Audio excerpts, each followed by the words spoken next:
बढ़ती हुई उम्र के साथ जोड़ों में डिस्कम्फर्ट, अनइजीनेस, स्टिफनेस ये सब होना शुरू हो जाता है। और ये जब होता है तो बहुत दिक्कत होती है, चलने फिरने में मुश्किल, उठने बैठने में मुश्किल, कहीं जाने में आलस आने लगता है, क्यों जाएंगे भाई, घुटनों में दर्द होगा, कभी हड्डियों में दर्द होता है, जोड़ों में हाथ ऊपर नहीं होता, ब्लाउज के बटन बंद हो तो फोक, क्या क्या हो जाता है, ये उम्र के साथ होता है। लेकिन कई बार ऐसा भी होता है कि किसी और कारण से, चाहे चोट लगने से हो या किसी दवाई का रिएक्शन हो या कुछ और हो, तो ये दर्द बुढ़ापे का दर्द नहीं रह के जवानी का दर्द भी बन जाता है, यानी कि छोटी उम्र में भी ये दर्द हो जाता है। ये इसका बेसिक रीजन तो यही होता है कि आपकी हड्डियां जो है वो ज्यादा स्टिफ हो गई हैं, आपके जॉइंट्स ज्यादा स्टिफ हो गए हैं। उसके अंदर जो एक लुब्रिकेंट था, जो एक कार्टिलेज होती थी, हर जॉइंट में होती है, वो घिस गई है, कम हो गई है या सूख गई है। जब ऐसा होगा तो हड्डियां आपस में टकराएंगी और दर्द होगा। इस दर्द से अगर बचना है तो उस कार्टिलेज को सही रखना होगा। कार्टिलेज को कैसे सही रखें? हम अपने खान पान से रख सकते हैं, हम अपनी डाइट से रख सकते हैं, हम कई तरीके से उस चीज को मैनेज करके रख सकते हैं, क्योंकि हमारी जो बॉडी है, हमारा जो शरीर है, ये सिर्फ हमारा अपना है, बाकी कुछ भी हमारा नहीं है।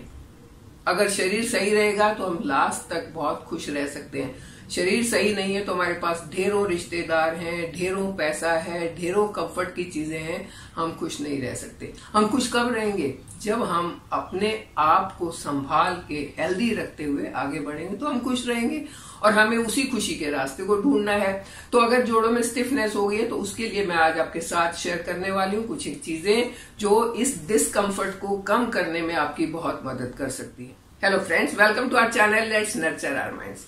टॉपिक को आगे बढ़ाने से पहले अगर मेरा वीडियो आपको पसंद आ रहा है तो इसे प्लीज लाइक कर दें, चैनल पर नए हैं तो इसे सब्सक्राइब करें और बेल आइकन जरूर दबाएं। एक बात बताऊं कि अगर आपकी बोन्स में प्रॉब्लम होता है, कुछ कहते हैं हड्डी बढ़ गई है, कुछ कहते हैं कार्टिलेज घिस गई है, कुछ कहते हैं कि अर्थराइटिस हो गया है, एक बार आपकी बोन्स अगर डीजेनरेट होना शुरू हो गई हैं, वापस उस शेप में वो नहीं आ सकती हैं। आप कुछ भी करते रहे नहीं आ सकती हैं। अगर आपको उन्हें बना के रखना है तो शुरू से मेहनत करनी है। थोड़ी बहुत अगर खराब हो गई है तो सप्लीमेंट लेके उनको सही करना है, उसको जहां है वहीं रोक देना है ताकि वो आगे खराब नहीं हो। तो चलिए पहले मैं बात करती हूँ कि सप्लीमेंट कौन सा ले। वैसे तो मार्केट में आपको ढेरों सप्लीमेंट मिल जाएंगे, लेकिन एक सप्लीमेंट ऐसा है जो मैंने शायद पहले मैंने इसके बारे में बताया होगा, क्योंकि मैंने ये खरीद के अपनी भाभी को दिया था और उनको इससे बहुत फायदा हुआ था। वो है फाइटिका का फ्लैक्सी मूव। फ्लैक्सी मूव यानी कि मूवमेंट में फ्लैक्सिबिलिटी। आपकी मूवमेंट सही रहेगी, फ्लैक्सिबल रहेगी, आपको चलने फिरने में दिक्कत नहीं आएगी। ऐसा क्यों होगा? क्योंकि इसके अंदर दो ऐसी चीजें हैं जो आपकी कार्टिलेज के लिए बहुत अच्छी हैं, इन्फ्लेमेशन नहीं होने देंगी, और वो है ग्लूकोसेमाइन। ग्लूकोसेमाइन हमारे कार्टिलेज में भी होता है, जो नेचुरल है, नेचुरली हमारी बॉडी में होता है, लेकिन किसी गलती से, जो मैंने अभी इतनी सारी गलतियां गिनवाई हैं, किसी कारण से वो कम हो गया है, तो ये ग्लूकोसेमाइन लेने से वो वापस में रीजनरेट हो जाएगा, और जब वो वापस से बनना शुरू होगा तो आपका डिस्कम्फर्ट खत्म हो जाएगा। दूसरा इसमें है रोज हिप पाउडर का एक्सट्रैक्ट, जो इन्फ्लेमेशन नहीं होगा, एंटीऑक्सीडेंट होता है। तो जब आपकी बॉडी में इन्फ्लेमेशन भी नहीं होगा, जब उसमें कार्टिलेज भी सही रहेंगे, जब आपकी बोन्स भी सही रहेंगी, तो दर्द क्यों होगा? नहीं होगा ना। तो इसी दर्द से तो हमने अपने आप को बचाना है, और ये टैबलेट उसमें काफी मदद करती है, क्योंकि ग्लूकोसेमाइन मदद करता है, जो इसके अंदर है नेचुरल है, ग्लूटेन फ्री है, इसमें कोई एडिड कलर, फ्लेवर, ये वो कुछ भी नहीं है। ये आपको दर्द से रिलीफ दिलवा सकता है, कार्टिलेज को रीजेनरेट करवा सकता है, आपकी मूवमेंट को रिस्ट्रिक्ट होने से बचा सकता है, यानी कि आपकी मूवमेंट को फ्लैक्सिबल रख सकता है, फ्लैक्सिबिलिटी आपकी बना के रख सकता है, और इसीलिए ये बोन्स के लिए अच्छा है। आप कह सकते हैं कि अगर इसको लेते रहें, कंटिन्यूअसली लेते हैं, तो आपकी जो बोन्स की फ्लैक्सिबिलिटी है वो मेंटेन रहेगी, जो बोन्स में दर्द का प्रॉब्लम है वो नहीं होगा, और जब प्रॉब्लम नहीं होगा तो आप अपने सारे काम तो अच्छे से कर ही पाएंगे, लेकिन साथ में एक्सरसाइज वगैरह करके अपने वेट को भी मैनेज कर पाएंगे। तो इसलिए भी मैं ये रिकमेंड करती हूँ, क्योंकि ये यूज करके किसी ने मुझे इसके रिव्यूज बताए, बहुत अच्छा है। थैंक गॉड मेरे घुटनों में, मेरे कोहनिया में कहीं दर्द नहीं है। तो मैं जिसने यूज किया है उससे पूछ के उसके बारे में मैं आपको बता रही हूँ। हाँ, इसमें कुछ रिस्ट्रिक्शन हो सकती है, जैसे प्रेग्नेंट वुमेन को अपने डॉक्टर से पूछे बिना नहीं लेना चाहिए। अगर कोई और किसी मेडिकेशन पर है, कोई दवाई खा रहा है, तो उसको बिना डॉक्टर से पूछे नहीं लेना चाहिए, अदरवाइज इसको आराम से लिया जा सकता है।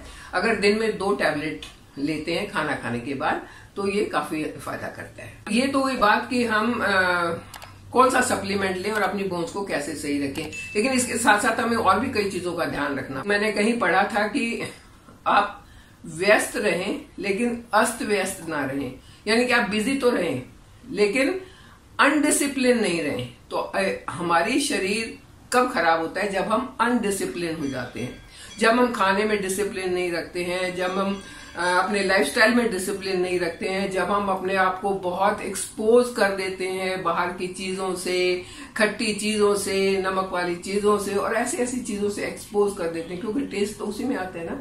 तब हमारा शरीर जो है वो अंदर से प्रॉब्लम करना शुरू करता है, मसल्स प्रॉब्लम करते हैं, हड्डियां प्रॉब्लम करती हैं, स्टिफनेस आ जाती है और साथ में बोन्स का डीजेनरेशन शुरू हो जाता है।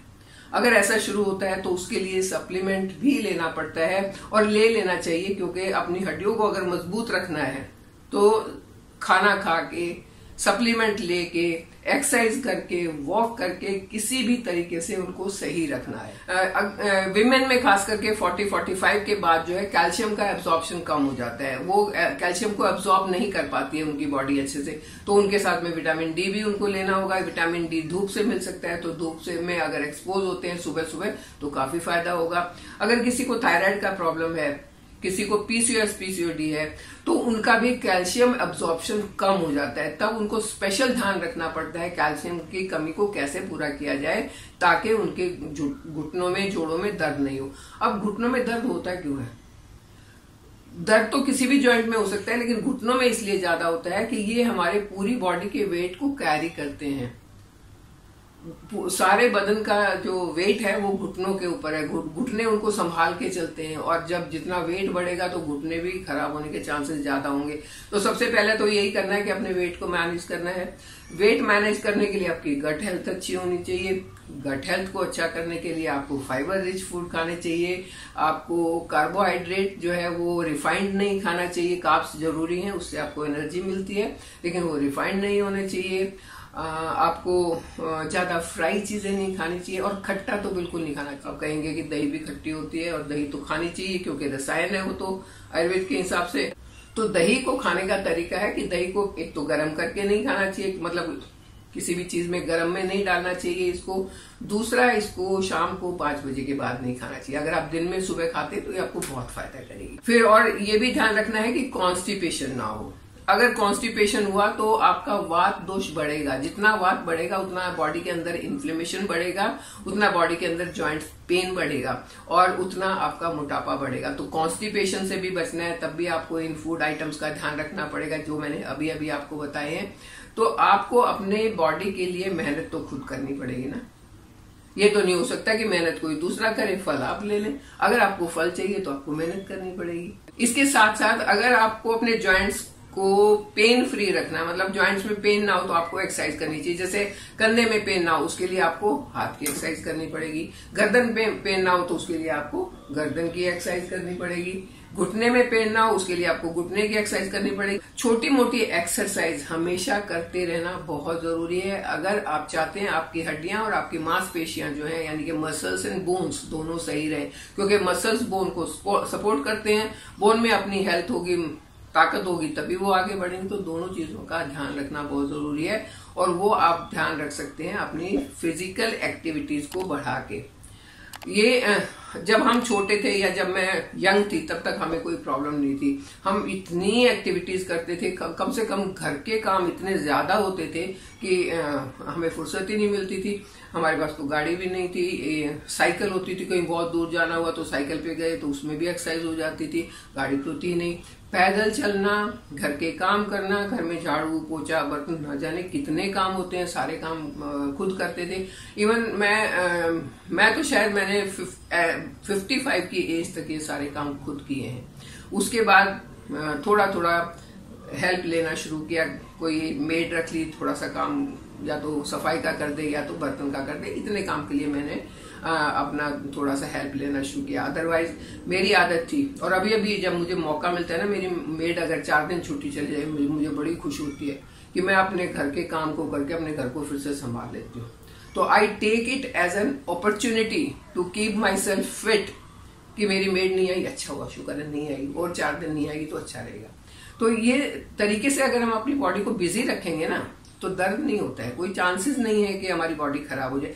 खान पान का ध्यान रखो, फिजिकल एक्टिविटीज का ध्यान रखो और लाइफस्टाइल का ध्यान रखो। 3 ही चीजों का ध्यान रखना है। समय पर सोना, समय पर उठना, समय पर खाना, जरूरत के हिसाब से खाना, ज्यादा ठूस के नहीं खाना, अपनी भूख से थोड़ा सा कम खाना और चबा के खाना, अपने वेट को मैनेज करके रखना। बस इतना सा कर लो, आपकी बॉडी, आपकी बोन्स में, आपकी जॉइंट्स में, आपके मसल्स में पेन नहीं होगा। और अगर गलती से थोड़ा बहुत हो जाए तो ये फ्लैक्सी मूव ले लो, बस हो गया आपका काम।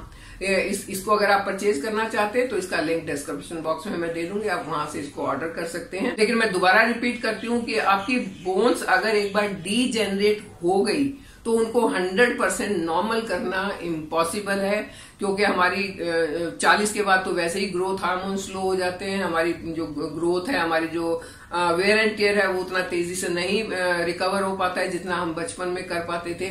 तो इस टाइम पर तो हम अपने आप को जितना संभाल के चलेंगे ना, उतना हमें फायदा होगा, उतना हम खुद को फिट रख पाएंगे हर उम्र तक। 40, 50, 60, 70, 80, 90, 100 वहां तक भी हम खुद को फिट रख पाएंगे अगर हम इन बातों का ध्यान रखते हैं। तो आप इन बातों का ध्यान रखना शुरू कर दें और अपने आप को फिट रखें। अपने आप को फिट रखते हुए मेरे साथ बने रहें, चैनल को सब्सक्राइब करें। Thank you.